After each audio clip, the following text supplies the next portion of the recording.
Nous arrivons ici sur la partie la plus intéressante, c'est la gestion des styles.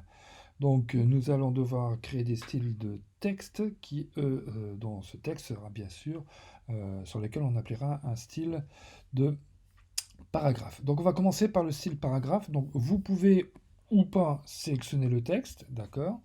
Donc là ici je vais le sélectionner de manière à voir en direct mes actions. Donc ici, j'ouvre la fenêtre des styles de paragraphe, hein. Je rappelle que tout ça, vous l'avez bien sûr par le menu fenêtre, style, et vous les avez ici. OK. Donc, ça, c'est un style par défaut qui est standard, qui est mis, qui est installé. Donc ici, bien sûr, on va créer un nouveau style plus. Voilà. Donc, il est ici. Et en double-cliquant dessus, voilà, vous ouvrez les options de votre style. Donc ici, déjà, on va lui donner un nom explicite. Donc je vais l'appeler menu. Voilà, ça, OK.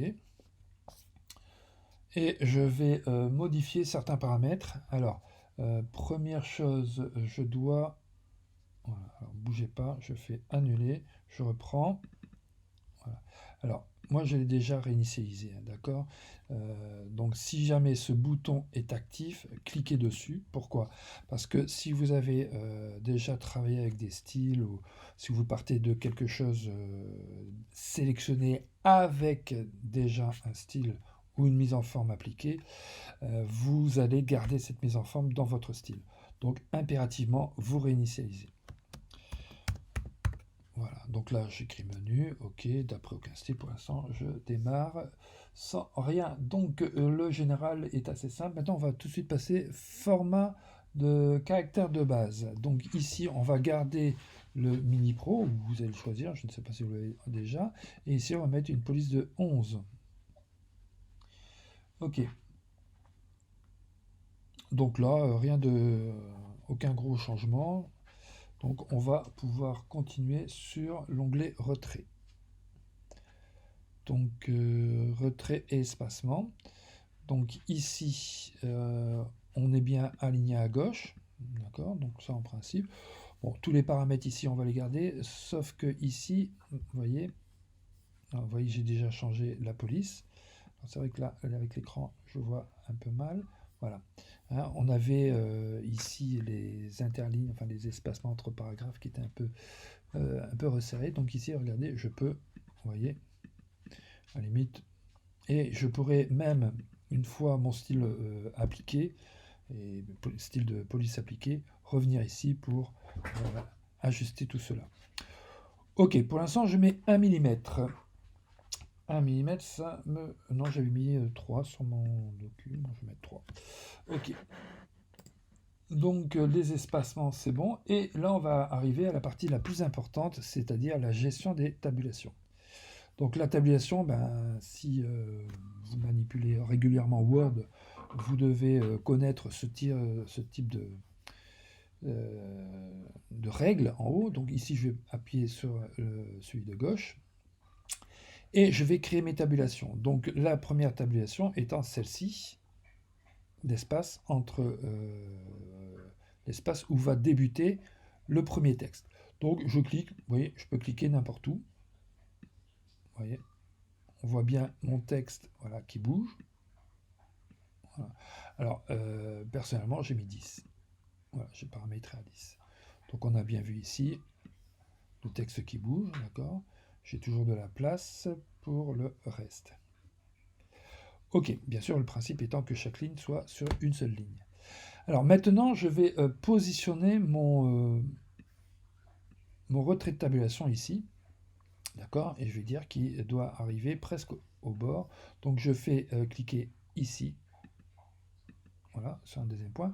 Mais une fois que j'ai cliqué ici, regardez, je vais prendre retrait de tabulation aligné à droite. Donc ça, c'est important, hein, ce qui fera que ici, mon texte viendra directement s'aligner à droite. Alors, j'ai mis quoi comme dimension? Alors, bien sûr, soit je le fais au jugé, vous voyez, d'accord? Donc, bien sûr, je peux rester rester avec ceci. Le problème que je risque d'avoir, c'est que, sachant que je vais appliquer des mises en forme au niveau des textes, d'accord, le numéro de ligne, le texte du menu, le prix, eh bien mes tabulations risquent de ne plus convenir.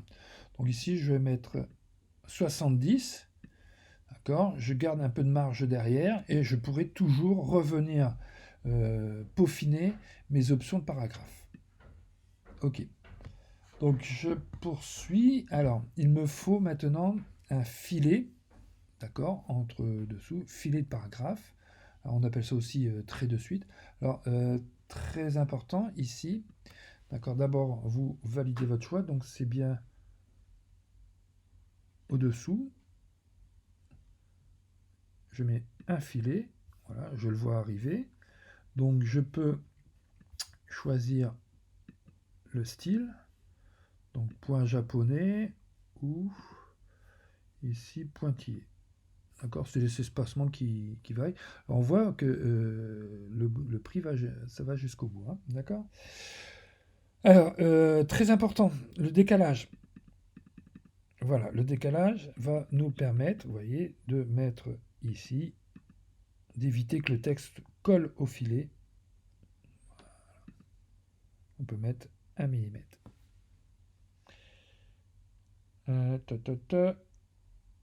Ok. Donc je vérifie. Ah oui, maintenant, on va passer. Donc là, on était sur filet de paragraphe. Alors bien sûr, vous voyez, on a plein de choses possibles, mais nous, on va aller directement vers le bas, couleur des caractères. Oui, parce que pour l'instant, regardez, je suis en couleur noire, donc je vais reprendre ici. Ah, ici, c'est ma tablette de nuancier, et je retrouve ma couleur de fond de titre. Ok.